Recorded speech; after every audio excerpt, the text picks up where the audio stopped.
আসসালামু আলাইকুম বন্ধুরা, আপনারা সবাই কেমন আছেন? আশা করি আপনারা সকলেই আল্লাহর অশেষ রহমতে অনেক ভালো আছেন। সামনে ঈদ গেল, আর আপনারা অনেকেই হয়তো আপনাদের আশেপাশে দেখেছেন যে কিছুজন ঈদের পর শাওয়াল মাসে 6টি রোজা রাখেন। কিন্তু তারা কেন রাখে এই রোজাগুলি? ঈদের পর শাওয়াল মাসে এই 6টি রোজা রাখার হুকুমই বা কী?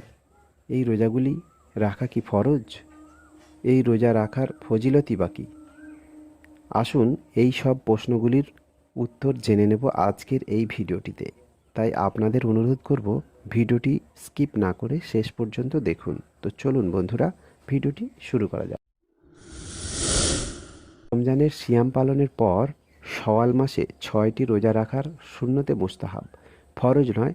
শাওয়াল মাসে 6টি রোজা পালনের মর্যাদা অনেক বড়, এতে প্রভূত সওয়াব রয়েছে।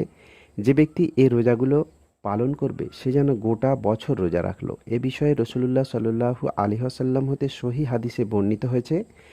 আবু আইয়ুব রাদিয়াল্লাহু তাআলা আনহু থেকে বর্ণিত, রসুলুল্লাহ সাল্লাল্লাহু আলাইহি ওয়াসাল্লাম বলেছেন, যে ব্যক্তি রমজানের রোজা রাখলো তারপর শাওয়াল মাসে 6টি রোজা রাখলো সে যেন গোটা বছর রোজা রাখলো।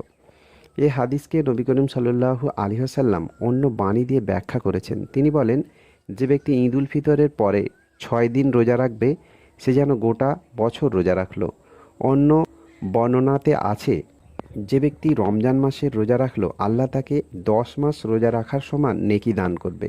আর 6 দিন রোজা রাখা হলো 2 মাসের সমান। এভাবে 1 বছর পূর্ণ হয়ে গেল। হাম্বলি মাযহাব ও শাফিঈ মাযহাবের ফিকাহবিদগণ স্পষ্ট উল্লেখ করেছেন যে রমজান মাসের পরে শাওয়াল মাসে 6টি রোজা রাখা 1 বছর ফরজ রোজা পালনের সমান। সুবহানাল্লাহ! আল্লাহ আমাদের সবাইকে রমজান মাসের পরে এই শাওয়াল মাসে 6টি রোজা রাখার তৌফিক দান করুক, আমিন।